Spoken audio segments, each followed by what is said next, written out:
তারেক জিয়া দেশে ফিরেই ডক্টর ইউনূস সরকারের ভেতরেই বিরাট ঘটনা ঘটিয়ে দিয়েছেন এবং ইউনূস তারেক নতুন সমঝোতার পথে। খুব উদ্বেগজনক একটা আলাপ। দর্শক, ওই যে আনন্দবাজারে যে রিপোর্ট যে খালেদা পুত্রের ভরসা দিল্লির বন্ধুত্ব, এখন দিল্লি কিভাবে খালেদা পুত্রকে ক্ষমতা এনে দেবে? তারা তো আর ভোট দিয়ে যাবে না।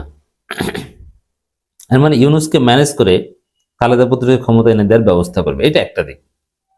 আরো নানান চেষ্টা আছে তাদের, তবে প্রমিনেন্ট একটা চেষ্টা হচ্ছে ইউনূসকে ম্যানেজ করা। এই সরকারে, ইউনূস সরকারের মধ্যে যারা ভারতপন্থী আছে তাদের মাধ্যমে এমন মেকানিজম করা যাতে খালেদা পুত্র ক্ষমতায় আসতে পারে। ওইটি ছিল আনন্দবাজার পত্রিকার মূল কথা এবং তার তাফসির এটা। এই জায়গায় নির্বাচনের মেকানিজম বা কারচুপি, মানে 111 যেটা হয়েছিল যে সরকারই কাউকে ক্ষমতায় বসিয়ে দিবে। নির্বাচন যেটা দেখবেন, মানুষ ভোট দিতে যাবে, ইলেকশন পার্টিসিপেটরি হবে, সব ঠিক আছে, কিন্তু দিন শেষে ফলাফল হচ্ছে আন্ডা। এর মানে সরকার যাকে যেভাবে ভাগ করে দিতে চাচ্ছে ওইটাই, এর বাইরে কিছু না। এই জায়গায় তারেক রহমান বাংলাদেশে এসে ওই যে দিল্লির প্ল্যান এবং ইউনূসের সাথে সমঝোতার মাধ্যমে তারেক রহমানকে ক্ষমতা এনে দিবে, এক্ষেত্রে আগানোর চেষ্টা করছেন এবং কিছুটা অগ্রগতি হয়েছে। ভেরি সিগনিফিকেন্ট একটা অগ্রগতি এবং এটা উদ্বেগজনক। আপনারা জানেন, অস্বীকার করলে লাভ নাই, আমি প্রমাণ করে দিচ্ছি যে এই স্বরাষ্ট্র উপদেষ্টাকে সরিয়ে দেওয়ার সিদ্ধান্ত হয়েছিল যে জাহাঙ্গীর থাকবেন না। এমনকি মন্ত্রিপরিষদ বিভাগ বা সরকার থেকে চিঠি দেওয়া হয়েছে শপথ অনুষ্ঠান আয়োজনের, যে উপদেষ্টা, নতুন উপদেষ্টা নেওয়া হবে, উপদেষ্টা পরিষদ সফল করা হবে। এখন এখানে শপথের বিষয় আছে, অতএব দ্রুত শপথ, আজ থেকে ঠিক 6 দিন আগে শপথ অনুষ্ঠান হওয়ার কথা ছিল। এরপরে কিছুক্ষণ পরে আবার চিঠি ইস্যু করা হয়েছে যে না না, একটু ধীরে সুস্থে আয়োজন করেন শপথ অনুষ্ঠান আর পরে, আর এখন শপথ অনুষ্ঠানের খবরই নেই। এটা কিভাবে ঘটেছে? How it happened? মানে তারেক রহমান চাপ প্রয়োগ করেছে যে জাহাঙ্গীর আমাদের লোক, জাহাঙ্গীর সাহেব স্বরাষ্ট্র উপদেষ্টা আমাদের মতো করেই সারা বাংলাদেশের প্রশাসনিক কাঠামো সেট আপ দিয়েছেন, বিশেষ করে স্বরাষ্ট্র মন্ত্রণালয়ের অধীনে যা আছে, পুলিশ থেকে শুরু করে এগুলো। অতএব এখানে যদি ডক্টর খলিলুর রহমান বন্য কাউকে দেওয়া হয়, সবকিছু এলোমেলো হয়ে যাবে। অতএব জাহাঙ্গীরকে সরানো যাবে না, খবরদার, নতুন শপথ টপথ বাদ দেন। এরপরে শপথ অনুষ্ঠান বাদ দেওয়া হয়েছে, এখন কোনো শপথের খবরই নেই। গত মঙ্গলবার শপথ নেওয়ার কথা নতুন উপদেষ্টা, একদম চিঠি ইস্যু করা হয়েছে সরকারের, আর এখন পর্যন্ত শপথের কোনো খবর নেই, কোনো নতুন উপদেষ্টা নেই। অথচ এই জাহাঙ্গীরের পদত্যাগের আলটিমেটাম ছিল ইনকিলাব মঞ্চের আরো অনেকের, ডাকসু ভিপির পদত্যাগের আলটিমেটাম ছিল। এখন ইনকিলাব মঞ্চ, ডাকসু ভিপি, এদের পদত্যাগের দাবি আলটিমেটাম, এটা সরকারের কাছে খুব তাৎপর্যপূর্ণ। ইউনূস বিষয়টা কনসিডার করেছিল এবং জাহাঙ্গীর যে ব্যর্থ স্বরাষ্ট্র উপদেষ্টা, এটা তো দিবালোকের না স্পষ্ট। এমনকি যখন জানিয়ে দেওয়া হয়েছে যে জাহাঙ্গীর সাহেব আপনাকে সরিয়ে দেওয়া হতে পারে, তখন জাহাঙ্গীর সাহেব চুপচাপ বসেছিলেন, কয়েকটা প্রেস কনফারেন্সও যাননি। কিন্তু এই পুরো পরিস্থিতি ঘুরিয়ে দিয়েছে তারেক রহমান। তারেক রহমান দেশে এসেছেন দিল্লির উপর ভরসা করে, ইউনূসের সাথে তার সমঝোতা এটা নিশ্চিত করবেন, এতে কিছু সময় নেবেন। সমঝোতাটায় যদি কাঙ্ক্ষিত অগ্রগতি হয় তাহলে দেশে থেকে যাবে, নইলে নির্বাচন বানচাল করে দেশ ছেড়ে চলে যাবেন। এটা হচ্ছে তারেক রহমানের ধান্দা। তো এই জায়গায় যে অগ্রগতি হয়েছে তার প্রমাণ হচ্ছে যে স্বরাষ্ট্র উপদেষ্টাকে সরানো হয়নি, এর মানে সরকারের উপর চাপ প্রয়োগ করছে।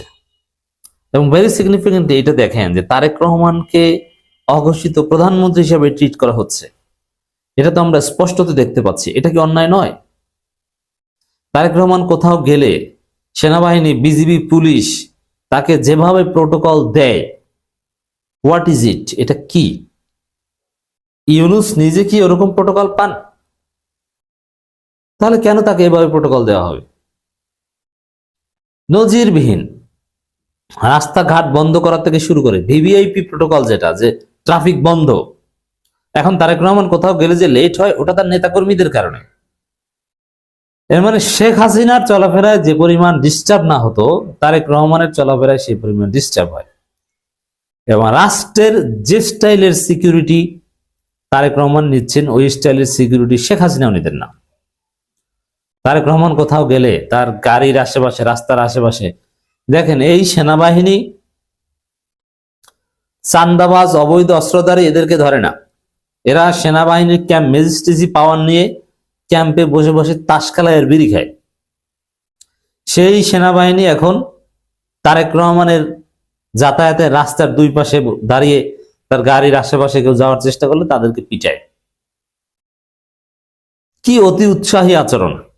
বিজিবি থেকে শুরু করে পুলিশ, এটা কে ব্যবস্থা করেছে? এটা জাহাঙ্গীর ব্যবস্থা করেছে।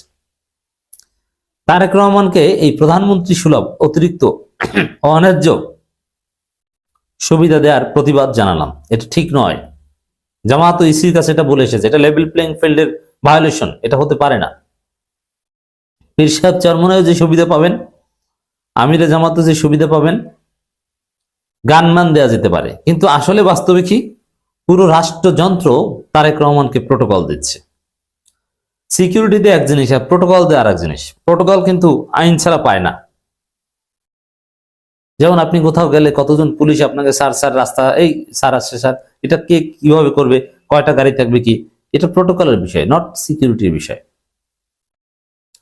তো এই জায়গায় তারেক রহমান এসে যে ইউনূস সরকারকে প্রভাবিত করতে পারছে এবং ঘটনা ঘটিয়ে দিচ্ছে, প্রমাণ হচ্ছে জাহাঙ্গীরকে রাখা এবং তার নিজের অতিরিক্ত স্টেট সিকিউরিটি নেওয়া। যদিও এটা তার জন্য ক্ষতি করে, এতে জনগণ বিরক্ত এবং তার রাস্তাঘাটে বের হয় মানুষ প্রচন্ড বিরক্ত, এবং মানুষ বলছে যে এটা ব্যালটের মাধ্যমে আমরা এর জবাব দেব। দর্শক, স্বরাষ্ট্র উপদেষ্টা হওয়ার বিষয়টি গুজব, এটা বলছেন খলিলুর রহমান। সামাজিক যোগাযোগ মাধ্যমে বেশ কয়েকটি গণমাধ্যমে বিষয়টি বেশ আলোচনায় ছিল যে জাতীয় নিরাপত্তা উপদেষ্টা ডক্টর খলিলুর রহমান স্বরাষ্ট্র উপদেষ্টা হচ্ছেন। তবে এটিকে গুজব বলে মন্তব্য করেছেন ডক্টর খলিলুর রহমান। গত সোমবার কথা, পররাষ্ট্র মন্ত্রণালয়ের উপদেষ্টা মোহাম্মদ তৌহিদ হোসেনের সঙ্গে সাক্ষাৎ করতে আসেন জাতীয় নিরাপত্তা উপদেষ্টা। পরে চলে যাওয়ার সময় সাংবাদিকদের এক প্রশ্নের জবাবে তিনি কথা বলেন। তিনি নিজে এখন মিথ্যা কথা বলছেন। স্বরাষ্ট্র উপদেষ্টা তাকেই করার কথা ছিল, এটাই ঠিক। আর সব প্রমাণ হচ্ছে ওই যে শপথ অনুষ্ঠান আয়োজনের জন্য চিঠি পর্যন্ত দেওয়া হয়েছিল। মঙ্গলবার সন্ধ্যার পর 6টার দিকে শপথের কথা ছিল। সাংবাদিকরা অনেকে দাওয়াত পেয়ে গিয়েছিল যে বঙ্গভবনে শপথ অনুষ্ঠান হবে, যাই সবাই চলো। কিন্তু না, শেষ পর্যন্ত দেখা গেল সেটা হয়নি।